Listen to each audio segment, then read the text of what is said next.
You'll all know Liberal Senator Dave Sharma. He's Australia's former ambassador to Israel, and he also served as a diplomat in Washington, D.C. and Papua New Guinea. He's held senior national security positions in Canberra, and Dave has extensive commercial experience, particularly in the high-tech sector. But more importantly, Dave Sharma has been a pillar of clarity and strength over the past 2 years and has been unafraid to call out the government for its confused foreign policy. And if you're regular Sky News viewers, as I'm sure you all are, you'll see Dave regularly at night time on our network. And I'm thrilled to welcome to the stage now Dave Sharma. We've been speaking this evening about the optimism and hope we're feeling now that the hostages are home. But the reality is there is still a significant level of highly complex diplomacy and most likely military operations to come. Trump has warned just in the past 24 hours that multiple countries are ready to enter Gaza with heavy force to end Hamas, but he's still hoping the terrorists will voluntarily disarm. I mean, he brought the hostages home, so we are inclined to suspend belief. But even so, Dave, do you think expecting Hamas to voluntarily disarm is fantastical?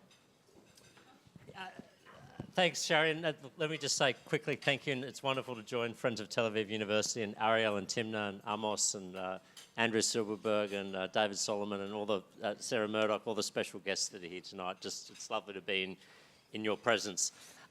Look, I don't think Hamas is not going to voluntarily relinquish arms. I don't think its objectives have changed as an organisation. I think the best we can hope for is that they go to ground, they can be weakened and they can be marginalised. But what does give me hope is that the lifelines that have kept Hamas afloat, or prosperous really, these last 2 decades, have been steadily cut. So Iran and its block of terrorist networks and supporters, the support that the IRGC and the Quds Force provided to arm, equip and finance Hamas has been dramatically weakened. Hezbollah's basically been decapitated. The Assad regime is gone. And importantly, Qatar has basically severely weakened its ties and support to Hamas. So I think without that oxygen that they have been getting, there is more hope than there has been for some time that at least they can be marginalised and made a fringe political actor, even if we can't make them extinct anytime soon. But the likelihood is that there will be forces, Israel certainly, and perhaps others who go into Gaza to eradicate them, to use Trump's words. Look, I think it'll be like the West Bank is now, where there's Hamas and Palestinian Islamic Jihad cells operating in the West Bank, Islamic extremist Muslim Brotherhood offshoot movements.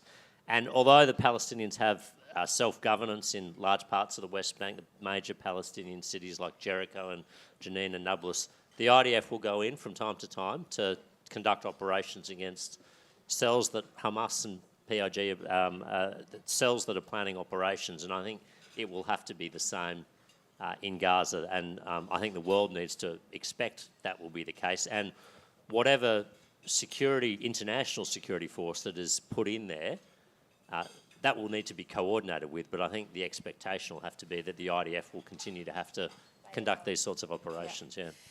The Israeli Defense Force says that when it first went into Gaza after October 7, 2023, there were about 30,000 Hamas terrorists. That was how strong they were, 30,000.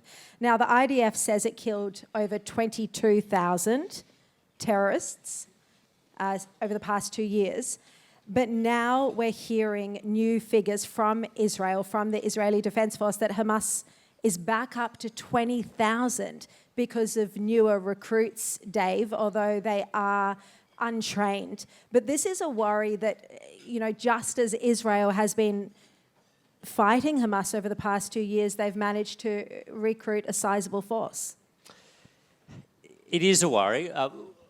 What I would say, though, is that Hamas has been the only game in town if you're in Gaza for the last 2 decades. If you want a job, You've got to at least be on side with Hamas. If you want a regular salary, you need to be endorsed by Hamas. And that's not just if you're a fighter, that's if you're a teacher, if you're a hospital worker, if you're a municipal worker, if you're a garbage collector.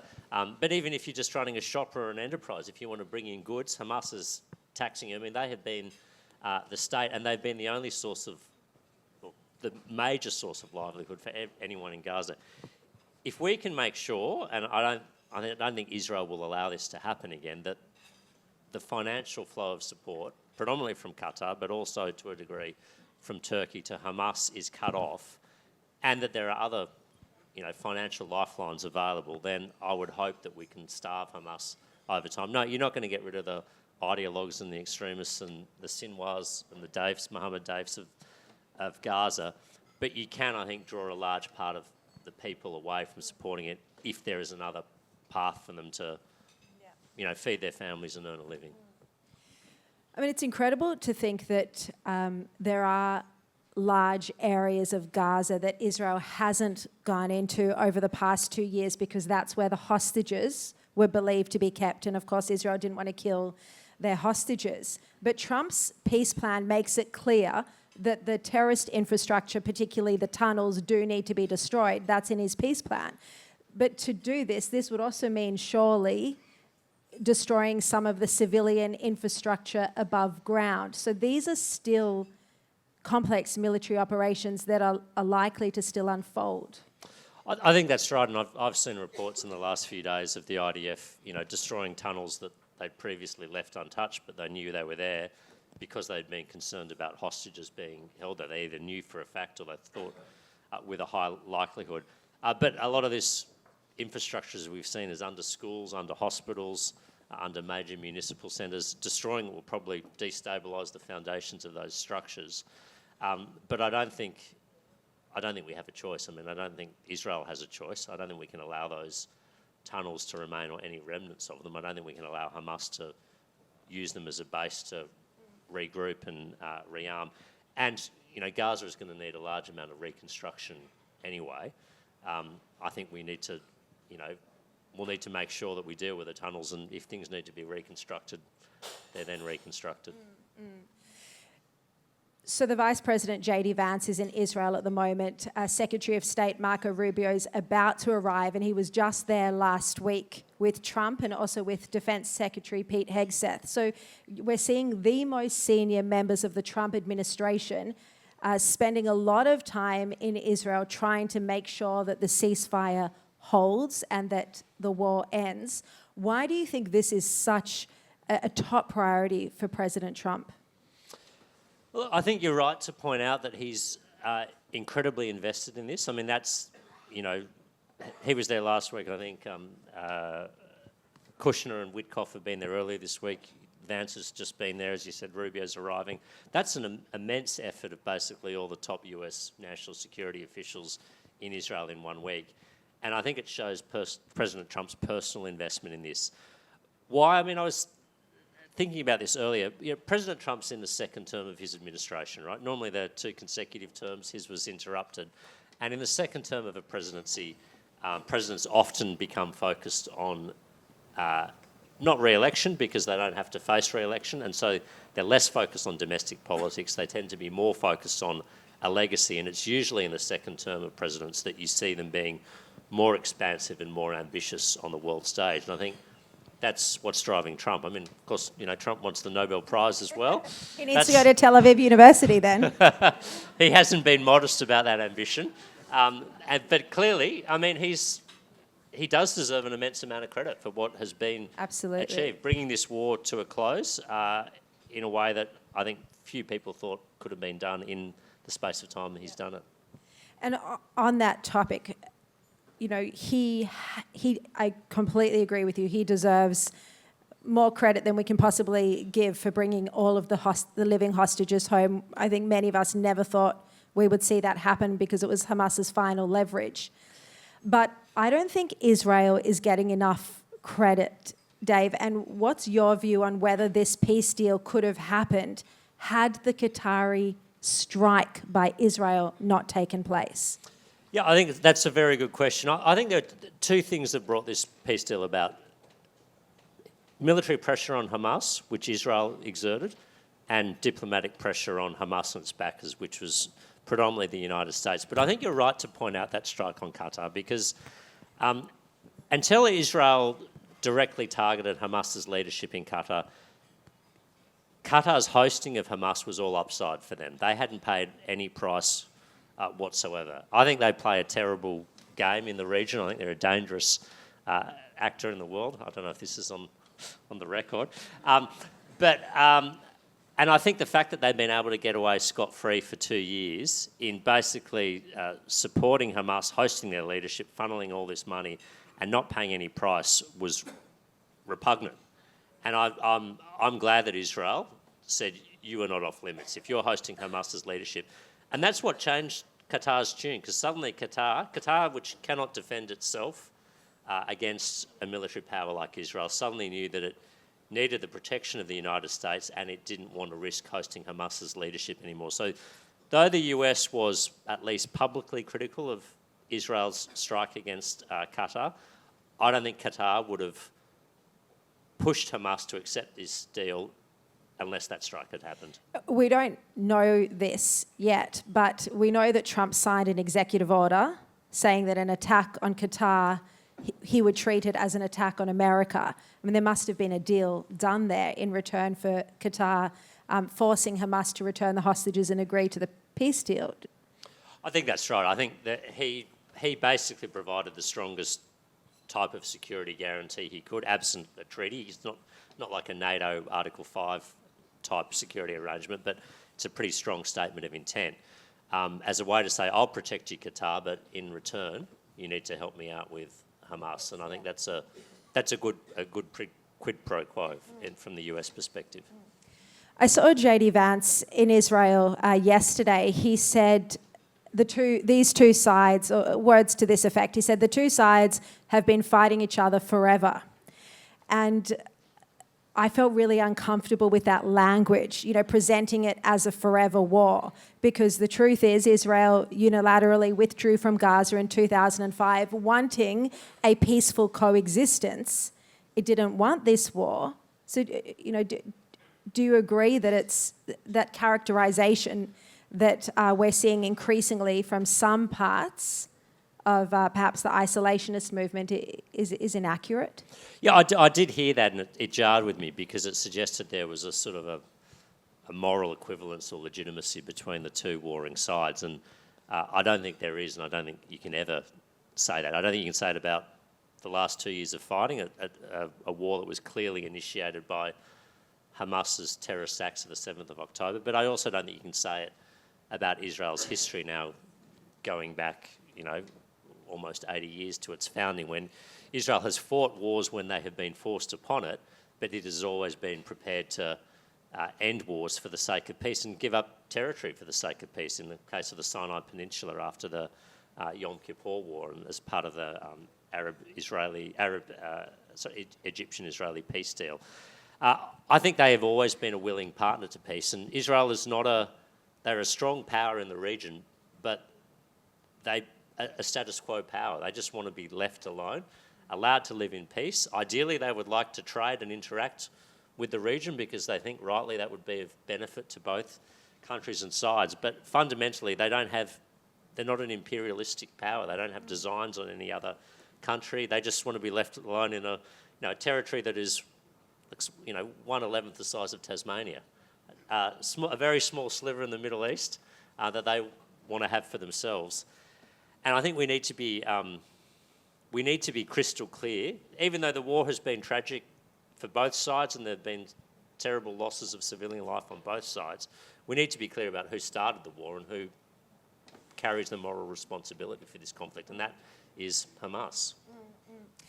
Given J.D. Vance has this attitude, and we know he's got more isolationist instincts, I mean, Israeli Prime Minister Benjamin Netanyahu often says that Trump is the greatest friend Israel has ever had in the White House. But do you have concerns about how the Republican Party in the future, how their foreign policy might be shaped towards Israel if there was someone like a J.D. Vance as opposed to a Marco Rubio as leader or even president?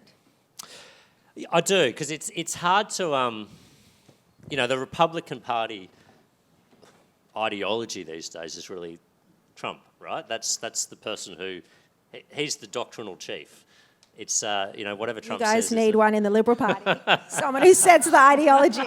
Well, we have a lot of candidates. You'd see, a lot of prospective people offering their doctrines out there at the moment. But I think that's it's hard to know what comes after Trump in that sense, because the Republican Party today very much reflects him. There are, isolationist and as well as anti-Israel elements in the Republican Party today, or in the Republican Party ecosphere.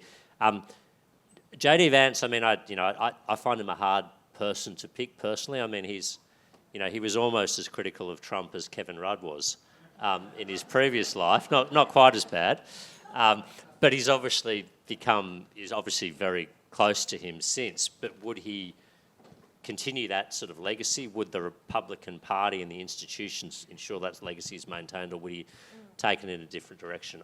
I'm not sure. And I think there is a risk that whoever is the next president of the United States, from whichever, I think it's almost inevitable that whichever party they are from, you would not necessarily expect to see the same level of support for Israel. This has been a golden era in Israel-US relations, and we probably don't appreciate that enough. I think it has been. I think President Trump has been more fulsome, and he's had more domestic political space to be supportive of Israel than certainly Joe Biden before him. But I think, any US president now going back a very long way. And he's also uniquely had very strong relations with the Arab world. I mean, Joe Biden had a terrible relationship with the Saudis, for instance, whereas, Trump has an excellent relations with the Saudis, with the Gulf states, with Egypt, with Jordan, and he's been able to use that influence to basically force the pace of political and strategic change in the region in a way that I don't think we've seen any US national security team, probably since Nixon and Kissinger, be able to do in the Middle East. No, it's been extraordinary. And I mean, we talk about, a golden era for US and Israel, and I don't know what the opposite of that is, but we've had the opposite with Australia and Israel, and I think it's been so difficult for us all, both in terms of, the attitude to dealing with anti-Semitism. I mean, Gillian Siegel, who's here tonight, the Prime Minister stood alongside her and nodded his head, but we're how many months on? 4 months on, and none of the recommendations have been implemented, none of them, and we've literally had a crisis. And then on foreign policy, we just saw Penny Wong yesterday unable to answer a simple question about whether Jerusalem is in Israel or the non-existent state of Palestine. I mean, how difficult? That's really quite an easy question, isn't it? Well, I don't know where to start, though. There's so many. But the Australia-Israel relationship and this confused foreign policy, that's not going to get back on track under the current iteration of federal Labor, which stands in contrast, of course, to New South Wales Labor. This is Chris Minns isn't like that. This is federal Labor. So it's probably the relationship's going to be difficult for 6 years or so. Look, I think it's going to be very hard to recover the relationship with this government still in office. They've shredded goodwill. They've undermined the relationship at every turn, but they've also gone out of their way, to my mind, to actively insult Israel and perjure Israel in the international community and speak ill of it. I think they've been gratuitous in their language and their diplomacy. Whether it's the language that has been used by the government since the 7th of October, which basically always has put accountability around Israel and its actions and given Hamas a free pass, which has only ever mentioned the hostages as an afterthought after 6 paragraphs about what Israel must do. Whether it was the entirely premature recognition of a state of Palestine. I mean, something that even New Zealand and Singapore have refused to do, because they've pointed out quite rightly that none of the attributes of statehood there. It would be wrong to do it. A decision that was rightly criticised by Israel, but it was, condemned as foolish by the United States. I think we've ended up in a terrible position where we've had no influence whatsoever on the outcome. We've dealt ourselves out of the historic and traditional say that we've had in the affairs of the Middle East. And I think we've humiliated ourselves on the world stage because we look like rank amateurs. It looks like Sydney Uni student politics has gone global, and that's who we've got, running our Prime Minister and our Foreign Minister. It's not far from the truth.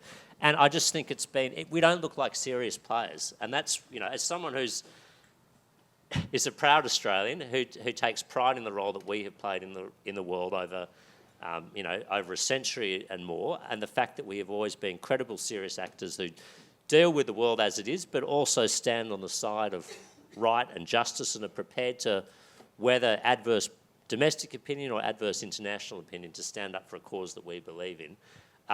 That has all gone out the window under this government, and it leaves me ashamed of our foreign policy and its traditions. I feel like that deserves.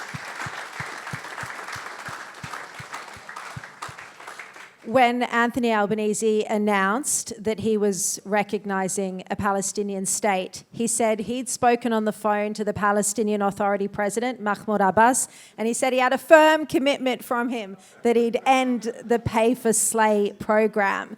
I don't know if you guys know this yet, but there are reports that 160 of the 250 Palestinian prisoners released from Israeli prisons as part of the exchange for the innocent hostages. 160 of those 250 prisoners are reported to now be millionaires because they were receiving the pay-for-slay payments throughout their time in prison. And so they're still receiving those payments. How naive was Albanese to believe Mahmoud Abbas would stop this funding of terrorists?